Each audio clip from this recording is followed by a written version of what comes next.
Heyo everybody, Haku here with my review of One Piece Chapter 859, and this one was called the Yonko Assassination Plot, I believe.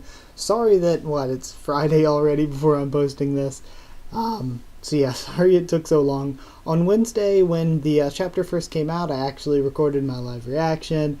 I recorded my Maid Dragon review, and I was going to record my Haku and A that day as well, but all of the stuff I recorded got corrupted, completely lost, so I had to re-record Maid Dragon and post it yesterday, and I obviously couldn't re-live react, so I'm so bummed too. I mean, my reaction wasn't that great. I was a little bit annoyed, to be honest, that it released on Wednesday. It's like, normally I'd be so excited. Something I like and enjoy got released a day early.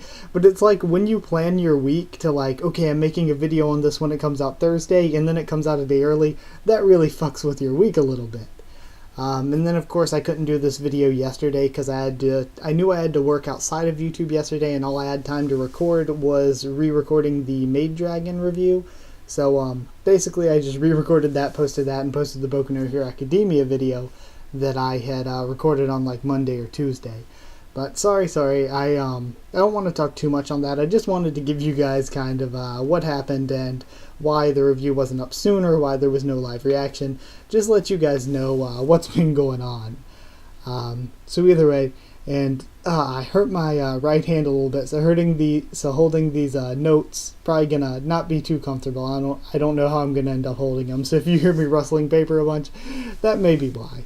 But either way, we had a request cover at the beginning. Whatever. I mean, I'm usually not a big fan of the request covers. They're just, whatever. I would rather have a cover story arc, or, I don't know, just canon covers at least. I don't really prefer the request ones. Either way, starting off at the beginning, I love how a few times throughout the chapter they refer to Big Mom as an iron balloon. That was funny. I also love that on the first page, I believe, we have this panel that's one of the later panels from last week. It is the same kind of panel, but it is shot, instead of from Luffy's perspective looking at Capone, it is from Capone's perspective looking at Luffy.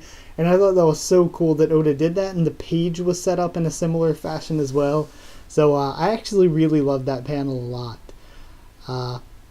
Beige says that he can kill Big Mom within 5 seconds, but they need to avoid a fight, because if they get into a fight, they're not winning.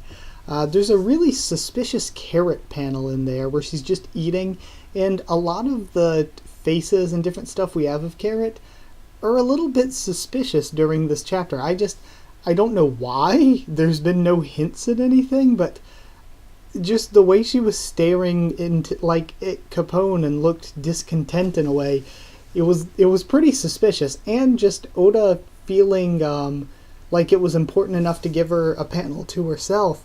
But then again, we had a lot of similar sketchy stuff that we saw with Brook when we were getting introduced to the Germa, where everybody, including myself, was like, okay, Brook has to know something about them. And even if he does, we still have not found out about that yet. And that was just kind of subtle, so I don't know if this is meant to signify something, or if he was just trying to give Carrot some panel time. I have no idea what was going on. Caesar threatens to actually kill Pez if Beige doesn't let go of his heart after they take out Big Mom. But of course, we know that things are not gonna go that smooth in a lot of ways. He couldn't kill Pez anyway. All Beige would have to do is crush his heart at any time.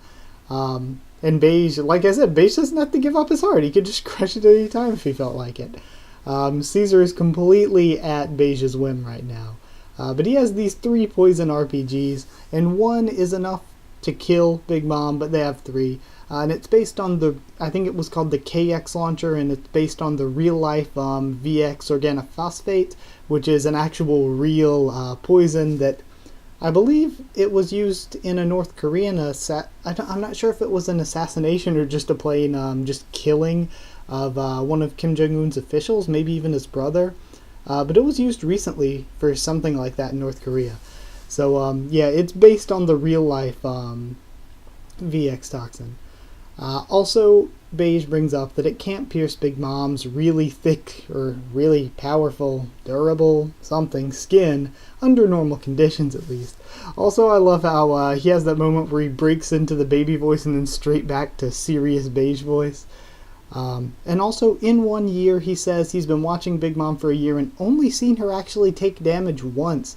All the destroying she does, all the gunfire and cannon fire she takes, she's only been hurt once. And apparently at tea parties there's always a seat reserved for this picture of someone called Mother Caramel, who is Big Mom's lifesaver. And the picture was once touched, knocked over, whatever. Big Mom screeched and sent out Conqueror's Haki, and she scraped her knees and they bled. My theory, since everybody's given theories on what they think the picture is, maybe Mother Caramel is Big Mom. You know, there's the old, I don't know if it's like, I would call it a tradition or something, but you know how some cultures believe like taking a picture of yourself stores your soul in it or something, or takes your soul and puts it in the picture or something? What if Big Mom actually put her soul in the picture, and that's why her body doesn't take damage because it doesn't have the soul in it, but she's vulnerable when something messes up the picture because the picture is what holds her soul. I'm not sure how that would even work, but with the logic of devil fruits, I could see that. So their plan is to break the photo and assassinate her when she's weakened, but we don't know if breaking the photo will just piss her. Like, when they touched it, it might send her into despair, but if they actually break it and it's irreparable, she might just get pissed and just like go into an actual rage. So I am not sure. They also plan on the screaming to kind of keep the crowd at bay, but the problem is there's going to be a 3-second gap from the time they destroy it to the time that to the time that Big Mom starts screaming, that they are going to be surrounded and everybody's going to be rushing in towards them, and they are going to have to survive that 3 seconds. So we're getting into a really intense, like, 10-second sprint that's going to be happening here. This 10 seconds is going to take up like 5 chapters. It's going to be like Dressrosa time over and over again. But Luffy's going to need to be a decoy during those 3 seconds. Luffy says he's got a plan that's going to be funny, so I'm totally expecting him to just jump out of the cake. And if Oda wants to do this a certain way, I could actually see Oda going the route of the picture gets broken, Big Mom starts going into the screaming mode, then Luffy jumps out of the cake and she's like, "How dare you destroy my cake?" and just gets all angry and enraged and completely forgets about the picture because cake.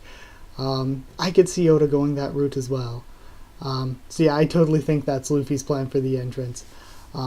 Pudding's gunshot is what they plan to be the signal for Luffy to distract or whatever.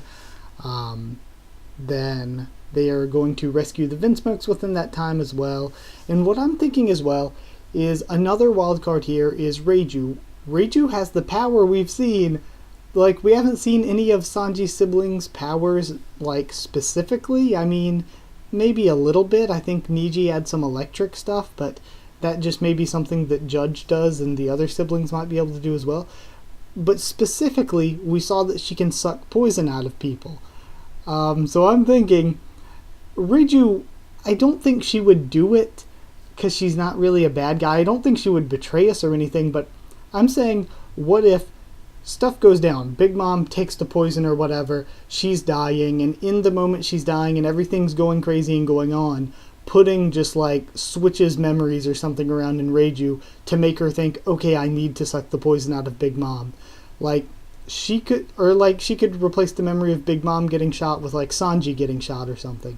So she could mess things around. I think that Reiju could end up saving Big Mom, but I don't think she would do it on purpose because I don't think she would betray us. Caesar then at the end is supposed to show up with Brulee's mirrors to get everyone out of there. And again, Brulee is not with the good guys, so she is yet another wild card in this whole situation. Everyone then leaves Beige's hideout to go and get into position. We have some panels of Totlin celebrating. They mentioned the, the Rofield Conglomerate or the Refield Conglomerate. So since they were actually name dropped, I'm wondering if they'll be important in any way. We find out that the Germa actually isn't allowed in, so the actual forces of the Vinsmokes aren't going to be able to save them or help out there. We see the Vinsmokes getting ready, everybody mentioning how EGG has that great tattoo. Big Mom is upset over the Brook double, but she quickly gets over it because cake. And it was mentioned to her by her men that Morgans has arrived. So they have to be somebody important. If they're important enough for Big Mom's men to directly report that that person has arrived, Morgans has to be somebody important. Maybe Pudding's father, because I don't believe we've seen Pudding's father, have we? Maybe. I don't know. Either way, Pudding is so freaking evil. She's like, she doesn't care about killing Sanji, but she's like, I don't want to get blood on me. I don't want to erase all these people's memories so they think I'm a good person again. This is such a pain in the ass. Making Pudding yet another wild card, because we don't know if she's going to go along with it the way we thought she would. We also don't know if she's going to switch around people's memories, because her power is too OP and too creative for Oda to not be using it a bunch more in the future. So I could see Pudding really messing things up here at the wedding. She is probably the biggest wild card to me. So yeah, it was a pretty good chapter overall. I really liked it, but then at another point I kept thinking that, isn't this a little pointless? I mean, it tells us what their plan is, but isn't it a tiny bit pointless? Because we know none of this is going to work out that well.